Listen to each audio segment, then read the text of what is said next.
afar Falastiiniyiin ah ayaa lagu dilay howlgal ay fuliyeen ciidamada Israa'iil 24 saac ee la soo dhaafay.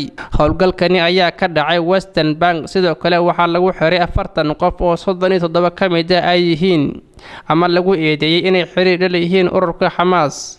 dhacdadan ayaa waxaa ka horeeyay kadib markii weerar lagu dilay laba ka mid ah askarta militariga Israa'iil.